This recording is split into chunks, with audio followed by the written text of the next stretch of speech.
Halo guys, kenalin nama gue Dendi. Gue dari kelompok 5. Di sini gue bakalan mempresentasikan eh, mata kuliah pengantar manajemen dengan materi pengorganisasian, desain dan wewenang. Desain organisasi itu adalah proses memiliki struktur organisasi yang sesuai dengan strategi dan lingkungan tertentu. Desain organisasi merupakan pola menyeluruh bagi suatu organisasi terstruktur.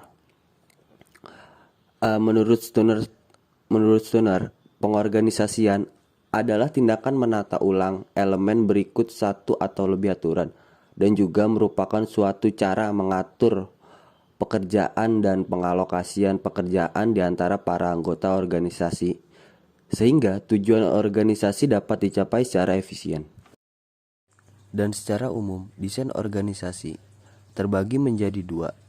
Yang pertama, struktur sederhana. Sebuah struktur yang dicirikan dengan kadar departemensiasi yang rendah, rentang kendali yang luas, wewenang yang terpusat pada seseorang saja, dan sedikit formalisasi. Struktur sederhana paling banyak dipraktekkan dalam usaha-usaha kecil di mana manajemen dan pemilik adalah orang yang satu dan sama. Dan yang kedua, ada struktur matriks. Sebuah struktur yang menciptakan garis wewenang ganda dan menggabungkan departemensiasi fungsional dan produk. Struktur matriks dapat ditemukan di agen-agen periklanan, perusahaan pesawat terbang, laboratorium penelitian dan pengembangan, perusahaan konstruksi, rumah sakit, lembaga-lembaga pemerintah, universitas, perusahaan konsultan manajemen, dan lain-lainnya. Dan yang terakhir ada wewenang.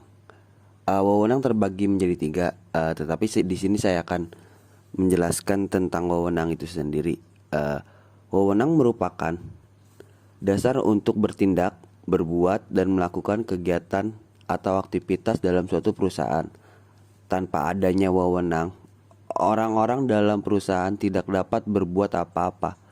Dalam authority selalu terdapat power and right, tetapi dalam power belum tentu terdapat authority and right. Yang pertama, ada wewenang garis. Wewenang garis itu kekuasaan, hak dan tanggung jawab langsung berada pada seseorang atau tercapainya tujuan. Ia berwenang mengambil keputusan dan berhak serta bertanggung jawab langsung untuk realisasi keputusan tersebut.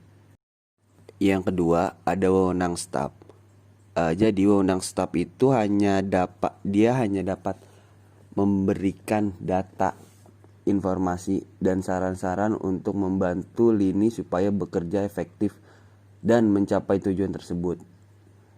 Seseorang yang mempunyai wewenang staf tidak berhak mengambil keputusan dan merealisasikan keputusan serta tidak bertanggung jawab langsung atas tercapainya tujuan perusahaan tersebut.